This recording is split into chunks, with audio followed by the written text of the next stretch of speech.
Hey, welcome back, everybody. This is Sarcasm Speaks. This is Jared and Bob here. And so then this comes out next Thursday for all of you people that are listening. What do you mean, you people? I mean, you morons that decide to listen to this. I believe it's the first day of the NFL draft, right? Is that Oh already yeah, it next should week? be. So a couple things, right? One, finally, we don't have to hear any of that other stupid bullshit, right? About people Well, okay, the arguing. the Masters was nice because I kind of Yeah, forgot about the draft. that's true. That is a very good point. But I would imagine for us in our real time, before we time travel to when you listen to this, um, it's probably going to be pretty ridiculous and annoying up until uh, the draft day. But I saw already today, this is why I decided to bring it up, that someone posted a clip of Mike Vrabel was in an interview and they asked him, do you think there are any starting caliber left tackles available in the first round of the draft? That was a legitimate question that a reporter asked. And Mike Vrabel goes, yeah, I think there's quite a bit of starting left tackles available in this NFL draft. It was like, he got a little bit more into it and he goes, I understand the question. And, when you're picking that high, you want to take an impact player and you have to look at position and how are they going to impact the game and the team. And you also need to weigh, like, what do we need? And like he gave a semi-thoughtful answer. It was kind of refreshing to not have like the grunting and farting of Bill Belichick of the, yeah, yeah, well, we do best for the team. Yeah. Yeah. Like, he didn't really give anything away, right? But he also wasn't a dickhead about it either. He just said, yeah, I think there are plenty of starting left tackles in this draft. Like, almost as if to be like, it's almost, I don't know, me personally, I think it's better because he basically told the reporter he was a fucking moron without actually saying it, right? Versus Bill's, again, grunting and moaning and burping and doing whatever he was doing, and just completely not even answering the question. Vrabel seems to answer the question and call you dumb for asking that question without saying you're dumb, right? Like, I prefer that, right? That's just me. Maybe that's just personal preference, but like I get a good kick out of it. I get a laugh out of it. And maybe it was again because Bill was here for 20 years and it got old. And if Vrabel's here for 20 years and 20 years from now, I might say the same thing about him, right? Like, oh yeah, like he's just kind of, but I mean, at the same time, that's kind of hard to get old because you actually are answering the question, right? Again, you're not grunting, right? And like making goofy noises. So, um, but yeah, I mean, I'm excited for the draft talk to end. Um, I can't wait for everyone to freak out when they draft Will Campbell at number 4. Um, and be like, "Oh my God, I can't fucking believe you wasted that pick. You did that, whatever."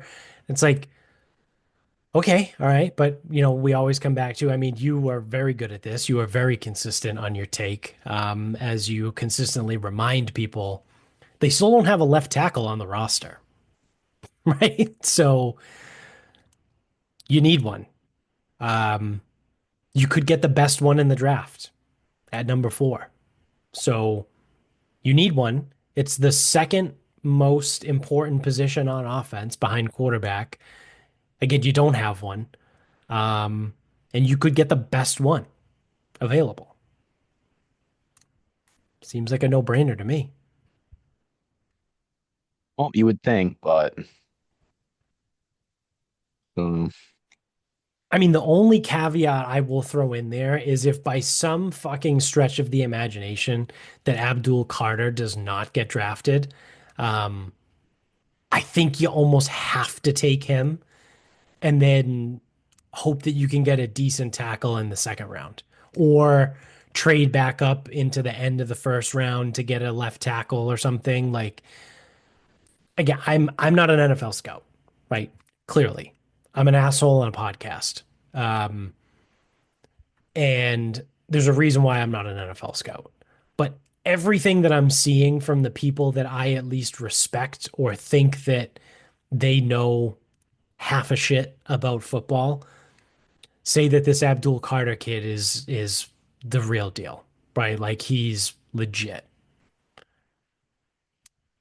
So I don't know. I think if he's there, I think you have to take him, right? Like if he is legitimately a TJ Watt, JJ Watt, Miles Garrett type of player, I think you have to take that. And then, I don't give a shit at that point. Draft two left tackles, take one in the second round, take one in the third round, go back to back left tackles. I don't give a shit, right? If you want to take a couple swings at left tackle. Um, but I mean, if Carter's gone, which everyone says that he's most likely going to be gone, um, just take fucking Will Campbell. I don't know, man. It seems easy to me, but I'm done talking about it because I felt the same way even last year. Yeah, we did the And whole Joe Alt thing. people still talk. So Yeah, we said that on this show. You can play the tape, right? Like we were on the Joe Alt train. Right now, again, it turns out maybe Drake May is a guy, yeah, right? Maybe he that was might the be. right pick. Maybe Drake May was the right pick. Um, but we don't know. We do know that Joe Alt is very good. And again, it's like I don't know. I mean, the other tough part is like they're still going to be a bad football team. Yeah, for sure. So they'll be picking probably top 10 again next year, but like probably like 8, 9, 10. Yeah, I mean, realistically, what is their Vegas total? 7.5?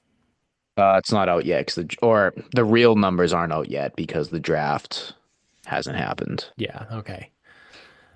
I Um, think it's like 7.5 though.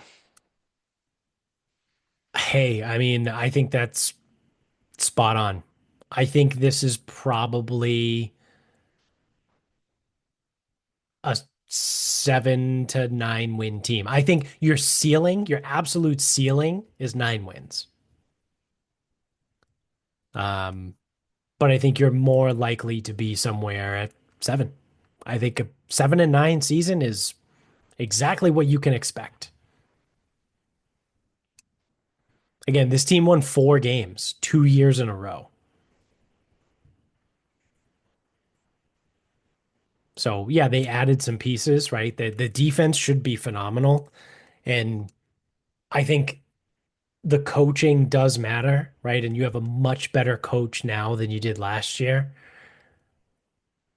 I mean, the only saving grace that they'll have is the way the NFL does their scheduling, right? So because they were in last place in their division, they play all the other last place teams in those divisions, right? So like the schedule this year in the AFC will be probably what the Raiders, the Browns, and I don't have the schedule in front of me, but I'm just assuming it's Raiders, Browns, and probably Jacksonville. Well, one of those No, you'll it's you'll Tennessee. definitely It's have. Tennessee Okay, because Tennessee was um Tennessee's got one overall. right. Yeah, and then one of those you'll have anyway because you're going to play the full division. So Yep. it's really only two teams that are the last place in the other divisions you're not playing. So again, probably Raiders and Browns, right? So yeah, that's the saving grace, right? Like that's how they become a 7 or 8 win team, maybe 9. So their Vegas line is 7.5. Other teams with 7.5. Colts, Jaguars, Falcons, Cowboys, Seahawks. So it is below the Steelers, Vikings, Cardinals, Bears, Dolphins. That's the realm that you're in right now. Yeah, I think that's fair. That's right where they should be. Yeah. Well, people think this team's gonna like if they think they're gonna get Travis Hunter and be a playoff team. And I'm just like, I don't know, man. I've been Can watching Travis sport. Hunter play left tackle? That's kind of my question. So you want to run it? So and that's my question. Oh, you want to run it back with Vidarian Lowe? Well, no, but I'm like, all right. Well, then what's the fucking plan here? Yeah. Oh, sign someone, draft someone. Yeah, because then people are like, well, you take Travis Hunter and then you draft a tackle later. And it's like, yeah, All right. I mean, or you could just have the best tackle in the draft. I don't know, man. I mean, you like teams that are good usually get lucky on a quarterback and then have a good line. That's just kind of Yeah, how it works. right, right. I I don't mean, know why we're overthinking this, but we're overthinking you this. see not so good quarterbacks look like good quarterbacks behind a good offensive line. We've talked about this before, right? That's the Jared Goff effect.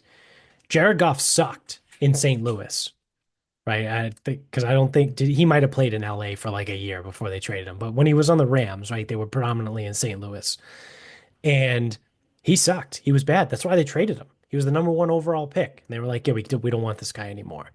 So they sent him to Detroit, and then Detroit for like 3 or 4 years in a row has the number one offensive line in the NFL.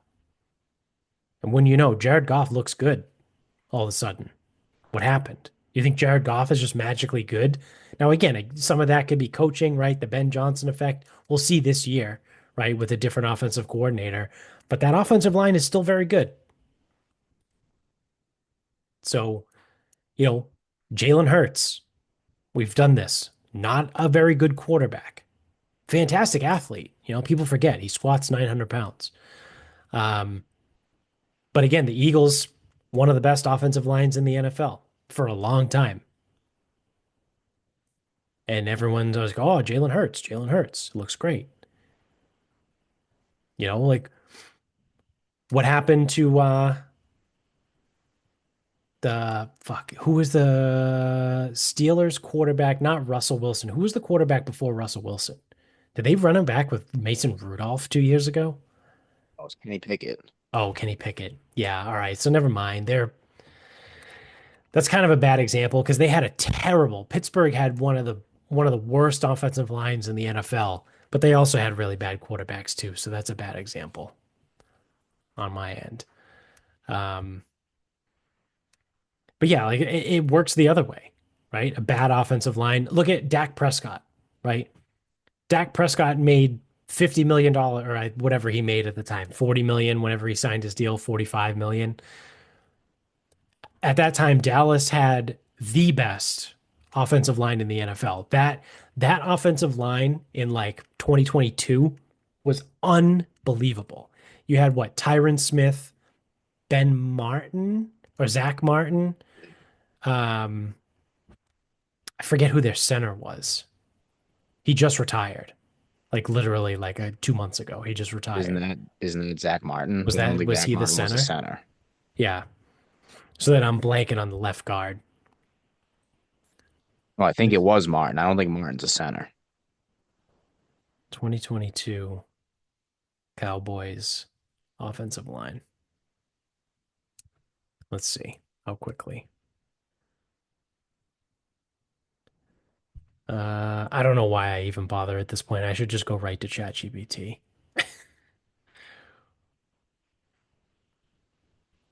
Who was on the Cowboys offensive line in 2022? Let's see. They had Tyron Smith. Tyler Smith was a rookie. Tyler Biotish was the center. Zach Martin, and then Terrence Steele was the right tackle. So they had some really nasty offensive lines, right? And Dak Prescott looked amazing. right? And then what happened? I know he was hurt last year too, but you know, when the offensive line, Lael Collins, that was the guy that was their right tackle for a while. Um, now Dallas has a bad offensive line and Dak looks bad, right? So offensive line is important in the NFL.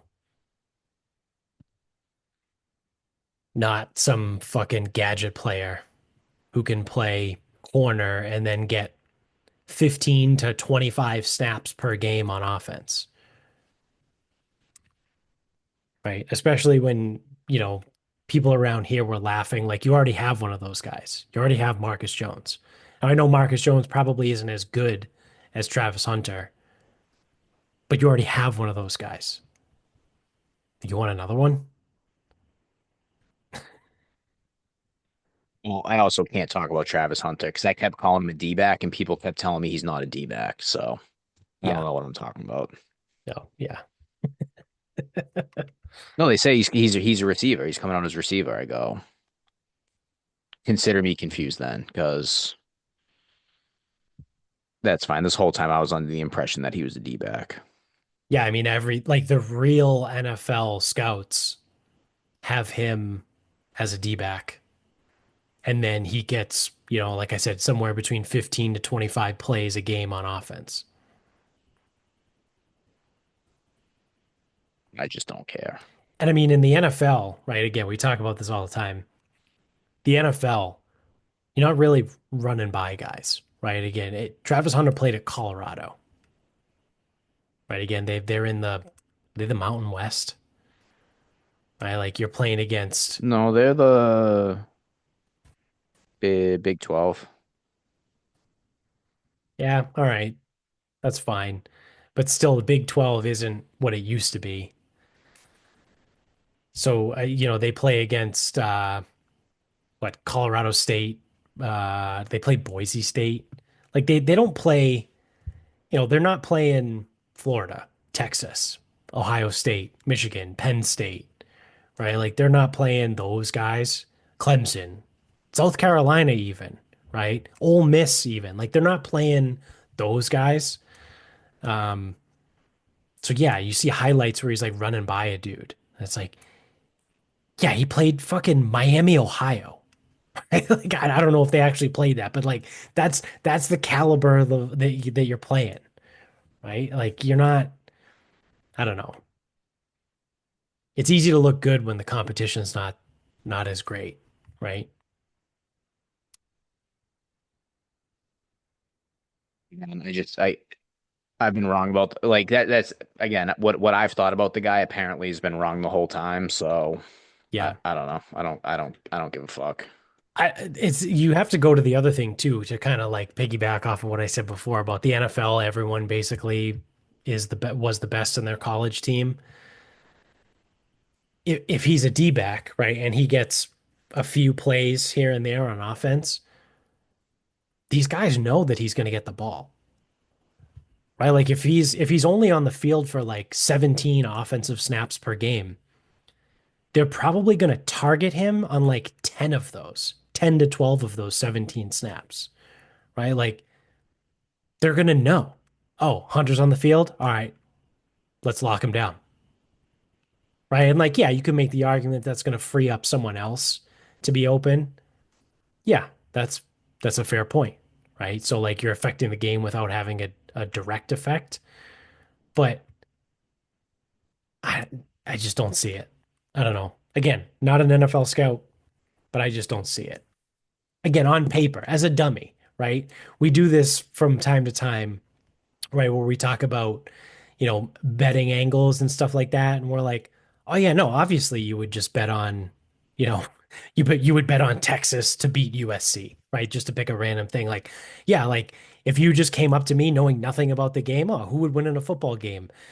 Texas or USC? You're like, oh yeah, no, bet on Texas, right? It's like it's the one of those things after the fact that just seems obvious, right? And it's like, oh yeah, the guy that played both way at Colorado didn't end up being an absolute stud in the NFL. He ended up being like a decent player. Well, yeah, well, obviously. Right? Like again, it just seems like one of those obvious things to me. But again, not an NFL scout. You guys convinced him on his Hall of Fame career now. For who? For his Hall of Fame career Oh now. yeah, yeah, yeah. Yeah. So I don't know. We'll see. All right, I got something interesting here. I guess before we wrap it up, this might be a little bit, I mean, we'll see how it goes, but I saw this on Twitter recently, and um, this is a problem. So I'll read you the headline, right? And then I'll actually tell you the story. So you'll probably want to feel some way after the headline, but then we'll get into it. So Massachusetts couple accused of kidnapping their own five children from state custody, right? That's the headline. So, um, a Massachusetts couple is in jail, right? So, they're facing serious charges after allegedly kidnapping their five children who had been placed in the custody of the Massachusetts Department of Children and Families, right? DCF. So, Isael Rivera and Ruth Encarnacion were located by Fitchburg police in early March after a multi-state manhunt. So the couple is accused of taking the children across state lines in an attempt to evade DCF intervention. Authorities believe the family fled Massachusetts shortly before the state attempted to enforce child protective measures by taking the children away from their parents. Um, Riviera, the biological father of four of the five children, was arraigned last week in Fitchburg District Court. A not guilty plea was entered on his behalf, and he is currently being held without bail. Remember that. Encarnacion, the mother of all five children, right, is scheduled to be arraigned this week and faces 5 counts of kidnapping a minor by a relative. A not guilty plea has also been entered on her behalf. According to law enforcement, the family just went missing just as DCF prepared to remove the children from the family's care at the end of February. Encarnacion's sister reported her missing days later in early March, citing a lack of contact since February 26th.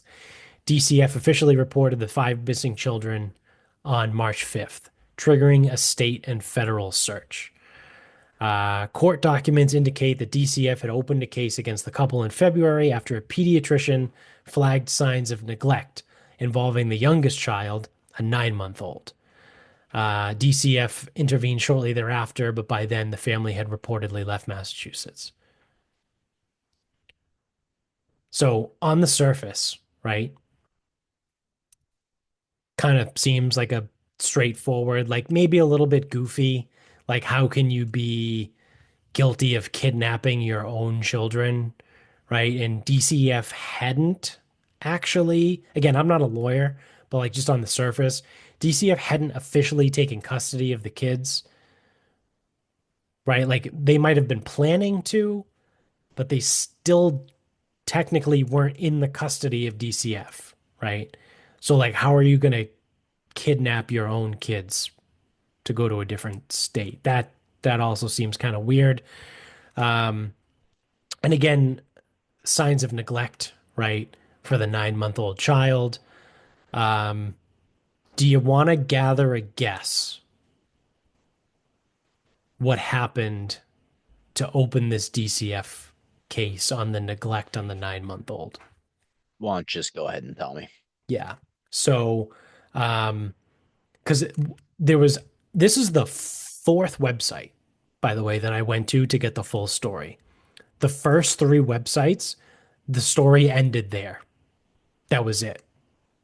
So a normal person reads that and they go, oh, yeah, parents sound like pieces of shit. They neglected their 9-month-old. DCF was going to open a case, take all the kids away. They fled the state, right? Yeah, totally. DCF should have the kids. Well, shout out to LouDobbs.com because they have the full story, which I saw on Twitter and I couldn't access the full thing. So I wanted to get the full story and get to the bottom of it. So according to reports, The parents told their pediatrician that they were skipping vaccines for their 9-month-old baby. So the parents who homeschool their children stated to their pediatrician that they were opposed to their 9-month-old baby receiving any vaccines based on their sincerely held religious beliefs. Despite citing religious exemptions, which are law in Massachusetts, the father, Israel Rivera, is being held in Worcester County Jail on a $200,000 bond or a $20,000 cash bail, while the couple's 5 children have been reportedly taken into custody by DCF. And then they have some quotes from some lawyers, right, where they say this is a blatant violation of fundamental rights on multiple levels. Um, ba, ba, ba, ba. What laws have they broken? What imminent danger exists? What is this drastic action? The ordeal began when the family's pediatrician, a mandatory reporter, right, which that's dumb. I hate that stupid fucking thing. Shout out to Sexy Chris. He's gonna get a chuckle. We talked about that one night. Like, oh, I'm a mandatory reporter. Um, so the ordeal began when the family's pediatrician, a mandatory reporter, threatened to report them to DCF after the parents declined vaccinations for their infant during a wellness visit. So according to the father, Israel Rivera, the doctor said if we didn't vaccinate, he'd have to report us. Despite assurances that their baby was well fed, cared for, and thriving, DCF soon left a notice on their door demanding a home visit. Fearing for their family, the parents refused, citing their rights, which, again, you have every right to refuse DCF entry into your home. I know this. I used to work for a nonprofit that contracted through DCF. What the workers used to joke about all the time was if you ever have DCF that shows up at your house, don't answer the door. You don't have to let them in, right? They keep showing up. You keep not answering the door. Eventually, they just write the case off as unfounded, right? Or at least that's how it used to go. Because what happened here was what followed was a dramatic escalation. Fitchburg police, at the direction of Leominster DCF, allegedly surrounded their apartment. So, I mean, I don't know if these people are still there, but I did do a little bit of work with Leominster DCF. They were fucking tough. That was a shitty office. They were just dickheads in Leominster.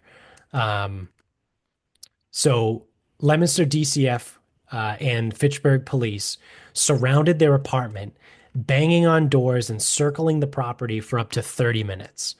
The mother hid in the closet with the 5 children, and according to her account of what the family was saying, um, police and DCF returned with greater numbers the next day. And at that point, the father was also forced to hide. And then shortly after that is when they fled to Texas. So this is a big fucking problem for me because these people did nothing wrong. They chose not to vaccinate their baby, and their cocksucker pediatrician reported them to DCF for neglect. That's not neglect. Like, this is the shit that I talk about all the time where like I get mad about government overreach and shit like that and people sticking their noses in other people's business. You have every right as a parent, as a parent to decide what is best for your children. Might you make the wrong answer? Yeah. Or the wrong choice, right? Yeah, 100%. But you have every right to make that choice, right? If you decide to not vaccinate your kids and one of your kids gets the measles, right, and dies, super unfortunate, right? I never wish that on anyone, especially now as a one-time parent having a kid. I could never even fathom, you know, a child dying, right? Like your own kid dying. That's fucking insanity to me. But if you want to take the risk of not vaccinating for something like a measles, you have every right to do so. Right. So, I mean, in full disclosure, my kid's vaccinated for all that shit, right? All the important shit, he's got his vaccines. We didn't do Hep A because you don't need the hepatitis A one, really. That's a bullshit one. But any of the important ones, right? He's got them. But you have the right to make that choice. A pediatrician doesn't get to turn around and report you to the Department of Children and Families for neglect. That's fucking bullshit. That doctor should lose their fucking license, but they won't because it's Massachusetts, and Massachusetts is a fucking horseshit state.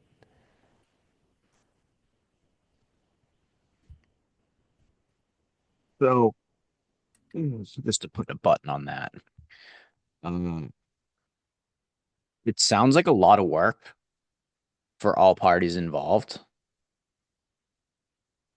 for almost no reason, assuming that what we're told in this story is true, accurate, and that's the full story, right? Yeah, again, we're going off of what I found here. This was Right. the only website, again, shout out to ludobs.com, the only website I found with the full story. It Eh, just seems like a lot of work for the pediatrician to make that much of a stink, for But the would it police. surprise you if that was true? Would it surprise you? Dude, honestly, I haven't seen a doctor since 2009. Like, maybe. I don't know anymore. I don't know anymore. The vaccine thing, I'm fucking done with. Like, it's a political weapon at this point. I just don't fucking care. And But that's the thing, it became one after COVID. yes. Prior to 2019, there were always parents that didn't want to vaccinate their kids. Yeah, and we looked at them like they were fucking lunatics. The Jenny Yeah, McCarthy's of the world. right. But like you Because she have was the that big one. right. You have that. My point is, you have that right. That is your right as a parent in this country to make that decision. And that is a risk, right? That you agree to. Again, the measles, right? Pretty deadly to kids.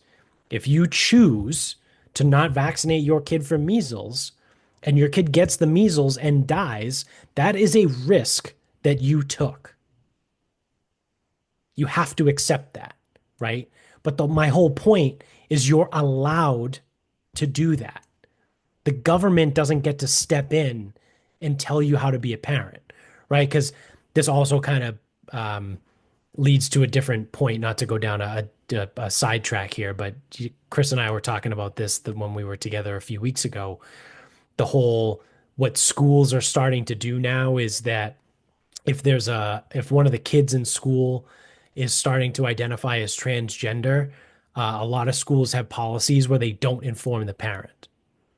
And it's like, who the fuck are you as a school, as a teacher, as a administrator, where you're gonna not tell me if my kid goes to school and wants to go by she, her pronouns? No, I have every fucking right as the parent of that child to be involved with what is going on. I should know because I'm the parent, not you. It's not your fucking kid, right? Like that's the type of shit that I have the problem with. And I look again, assuming this story is true, right? That's the problem I have is this pediatrician and school systems alike stepping in, telling parents how they parent their kids, or else effectively, right? The or else is you lose your kid. They call DCF on you. That's not how this shit works. And again, I'm a little bit more invested now as a parent, right? But like, you don't get to do that. And ultimately, this is the problem with how politically charged everyone and everything is. Because unfortunately, hey, you don't get the right to do that. Well, unfortunately, you do. because this guy is fucking not, like you said, he's not going to lose his license, right? Yeah.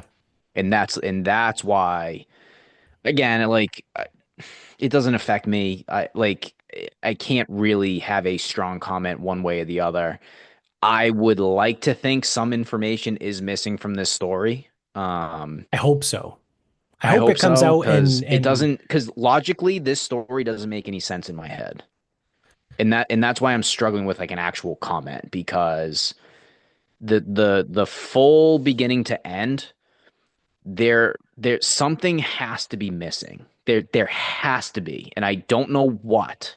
and if there's not, again, I will stand by that doctor, that pediatrician should lose his or her license. Yeah, and then they won't, and he'll probably get a promotion, Yeah. and they'll probably be the head of some fucking important medical union in the state because Yeah. that's the state's agenda, and these are the people that people vote for, Yeah. and they continue to win. These people are fucking retarded. Sure are. Yeah. So yeah, like I said, that's my point, right? Is that again, I have skin in the game, right? I am a parent. Um, you, the state, right? The government, the man, right? To use an all-encompassing term, the quote unquote the man, you don't get to tell me how I parent my kid, right? And there are safeguards in place, right? Like DCF, so that you can't beat and abuse your child, right? Like that's a good thing that DCF exists because in an ideal world, it protects the children, right? Again, being a part of that system for almost 3 years, right, as a adjacent, um, doesn't always work out great, right? But the intent is there.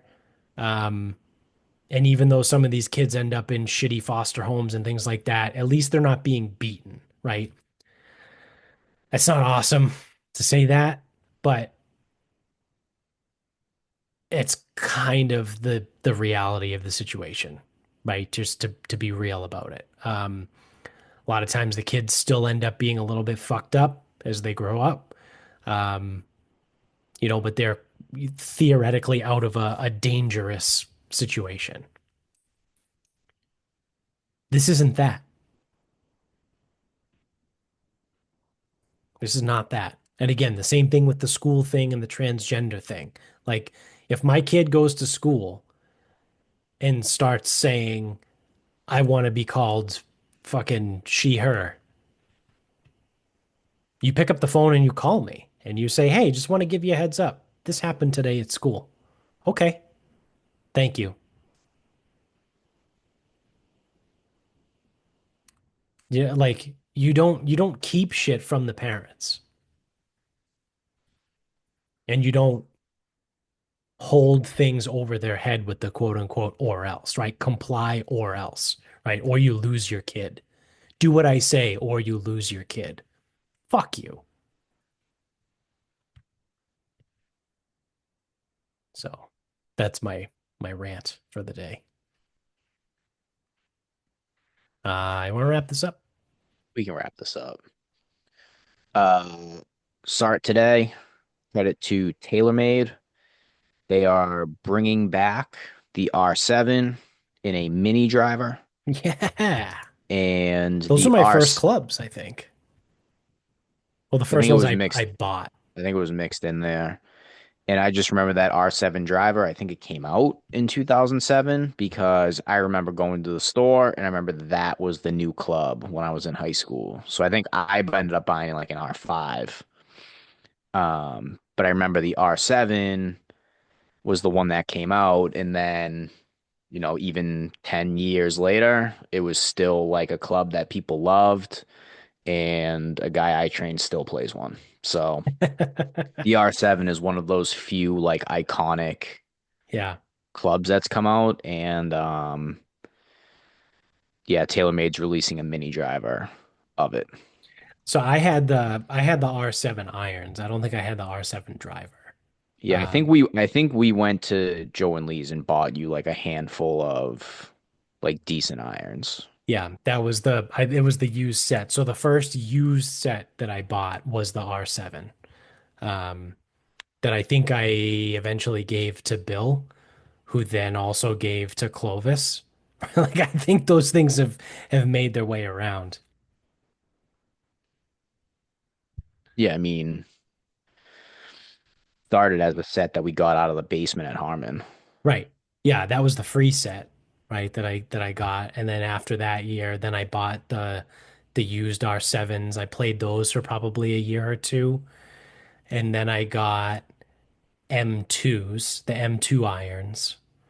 And I played with those until I got fitted and got my T300s 2 years ago.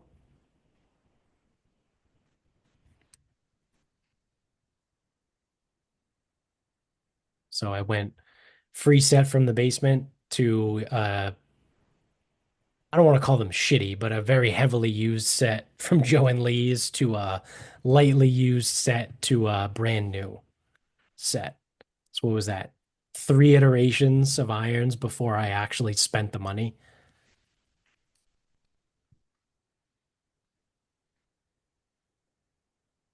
But yeah, R7s are great. Obviously, it's also not the same. Like it's not. Well, it's a mini driver, Yeah, but the R7 was an epic club. it was.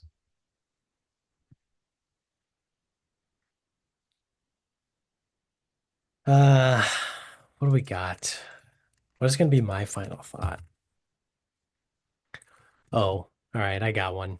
Um, so I had this great idea.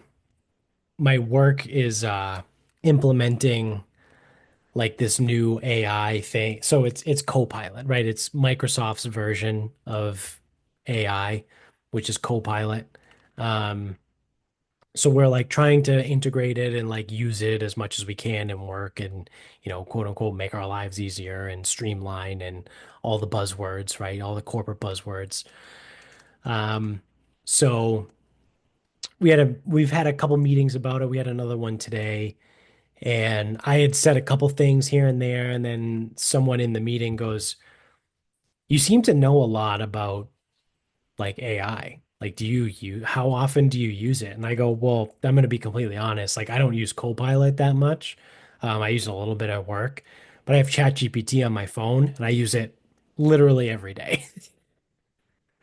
Um, so then I think people were like, "Oh, can you show me how to do this?" And I was like, "Listen, let me say it again. I don't use Copilot. So like what we have too, because we're a financial institution, um, we have to have some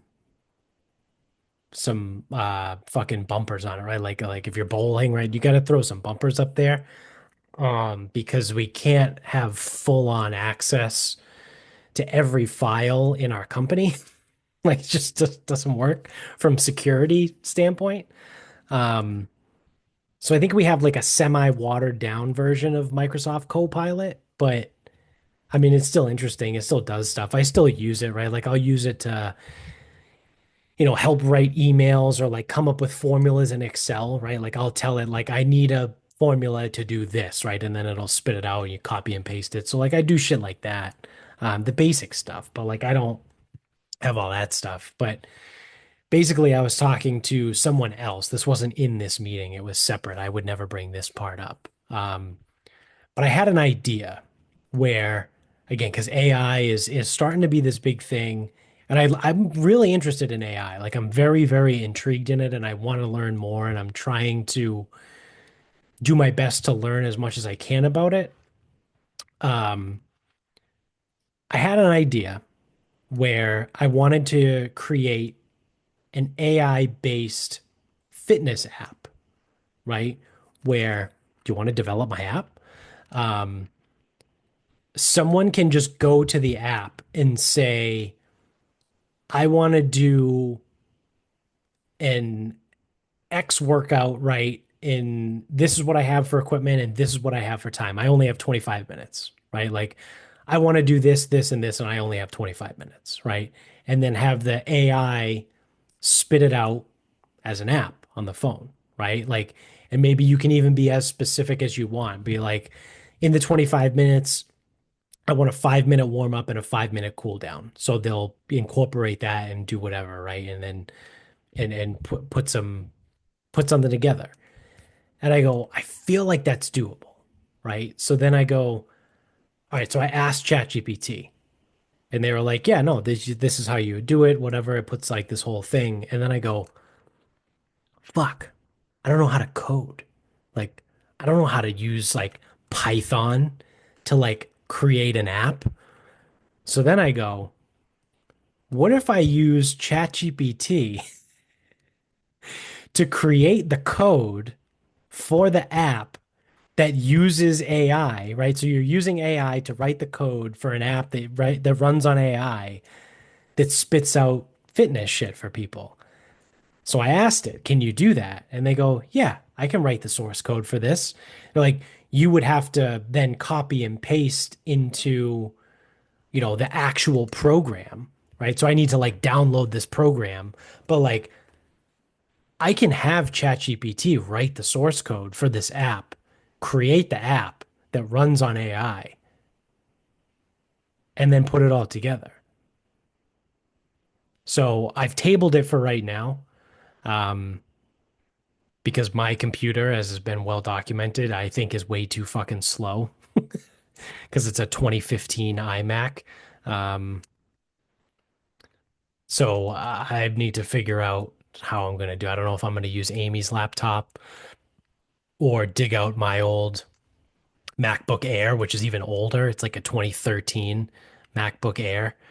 Um, but I never really use it, so I think it runs okay. But I don't know. I think I'm gonna dig into this a little bit more, right? Like I feel like it's simple, right? And it solves the problem of people want to work out, but they don't have the time, right? They don't have the time and they don't have the knowledge, right? And it's different than going to a personal trainer, right? Or having a coach. Because theoretically, if you have a coach or a personal trainer, you're going to dedicate an hour of your time, right? At least. Never mind if you have to commute, right? You have to include all of that time. There's a lot of time that goes into it.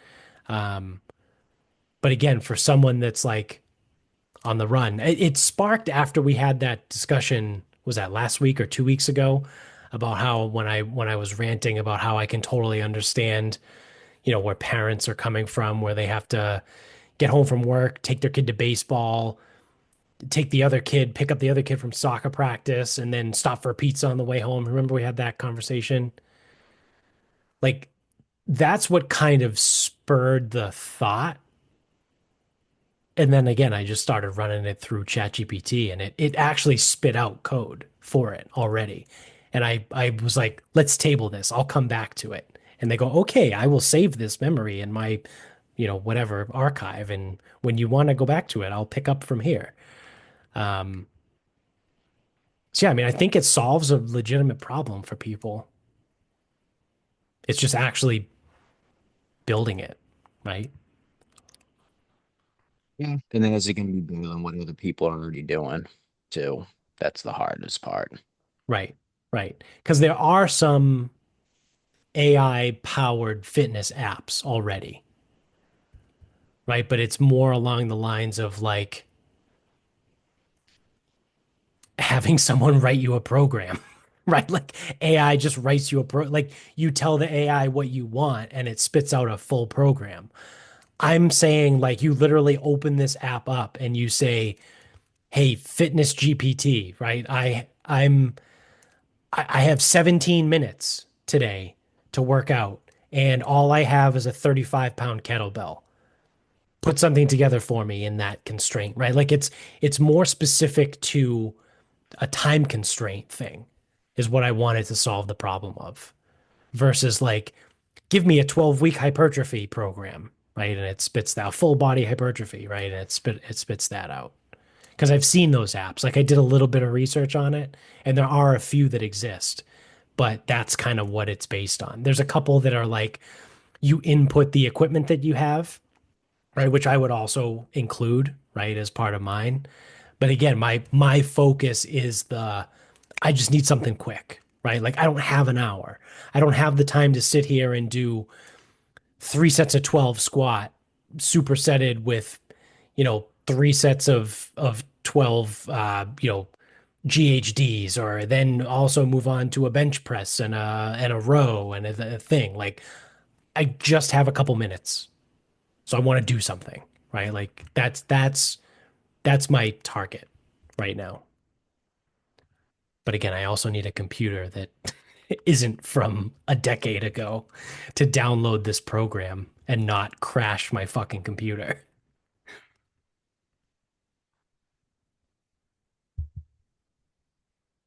I don't know. You think it's dumb?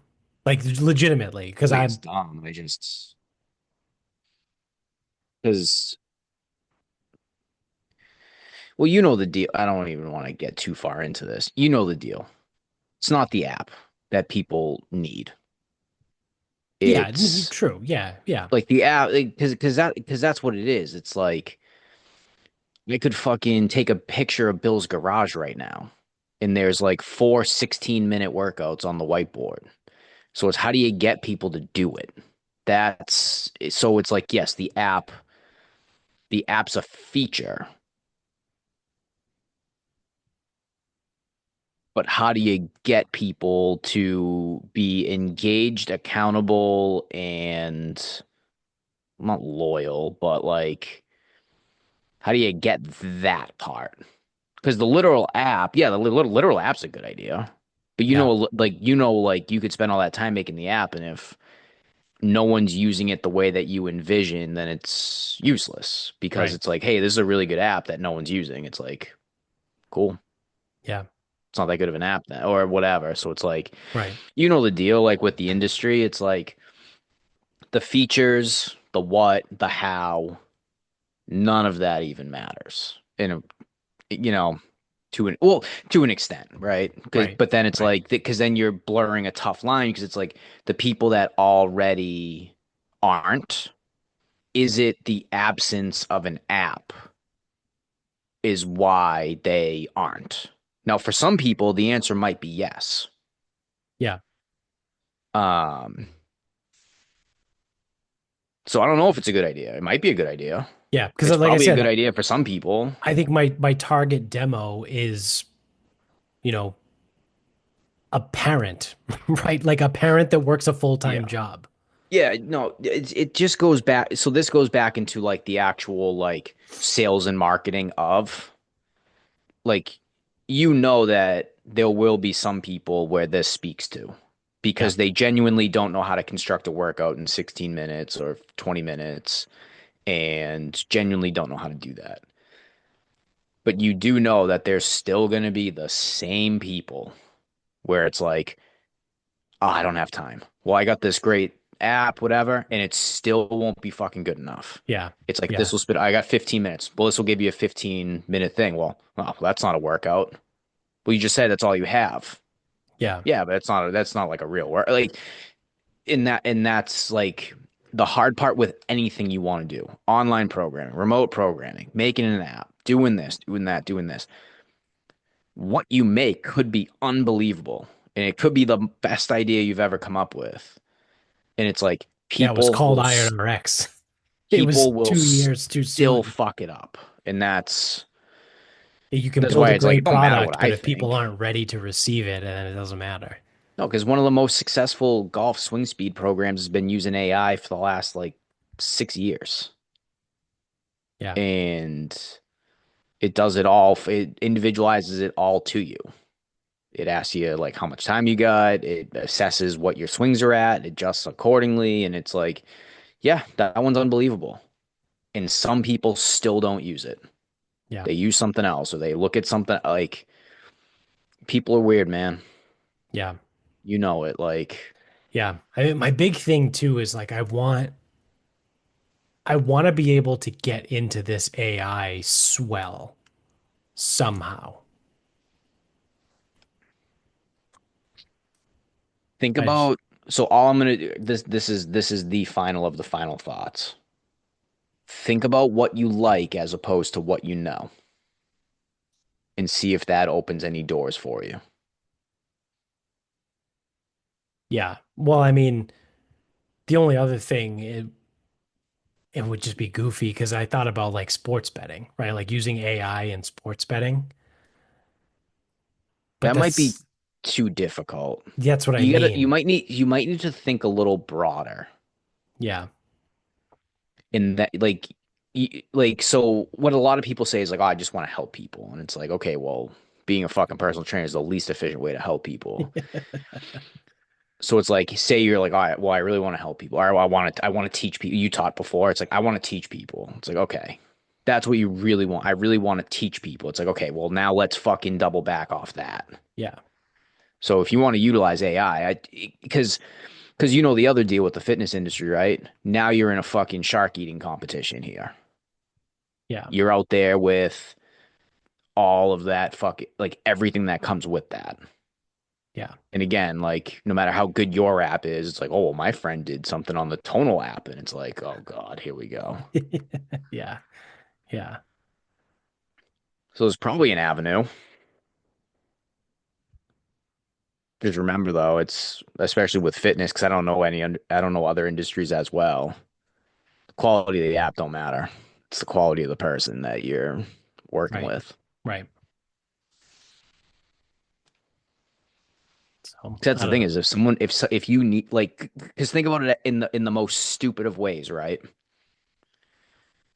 You could do an ebook of 15-minute workouts. And chapter one is 15-minute workouts when you have one dumbbell, 15-minute workouts if you have no weights, 15-minute workout if you have one barbell. Like you could do that ebook, no problem. Now it's not as cool. Yeah, but it's less likely like to have someone sit down and read it though. No, you don't need to. They just, oh, it's like a cookbook. They open it up and pick. Yeah. But that's the stupidest of ways to do it. Right.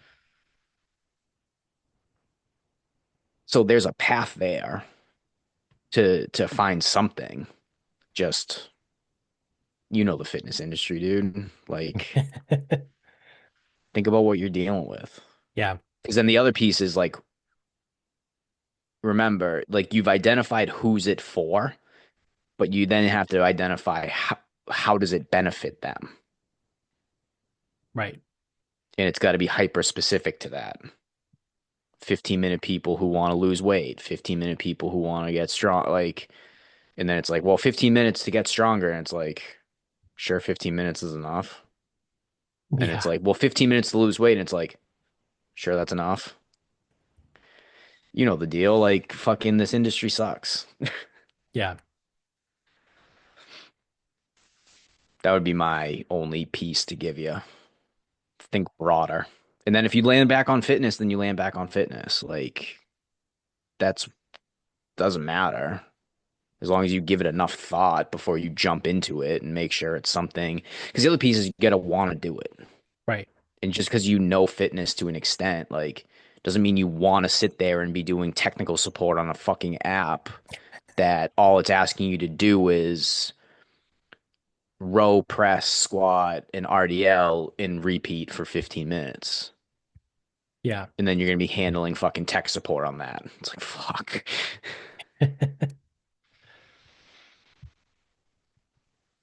Think bigger. Yeah. Think bigger and then work back. We'll see. I'll figure something out. Well, again, you might land right back on your first idea. Sometimes that happens. The first idea is the best one, but Yeah. I mean, I feel like like I said, right now is the time to get into AI. Like right now, this is Bitcoin in 2010, right? Like that's realistically how I feel. Like I feel like we are on the precipice of like something that's about to become massive.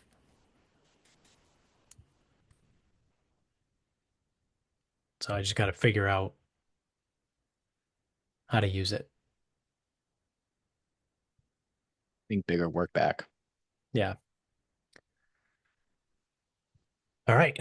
Well, that's going to do it for us. So Thanks for watching. If you're on YouTube, hit subscribe up above, hit the thumbs up down below. Subscribe if you're an audio only guy as well. Leave us a review on Spotify and iTunes. You get us on Instagram at Sarcasm Speaks Pod. Twitter is Sarcasm_speaks.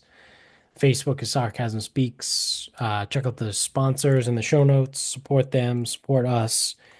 And until next time, good night, everybody.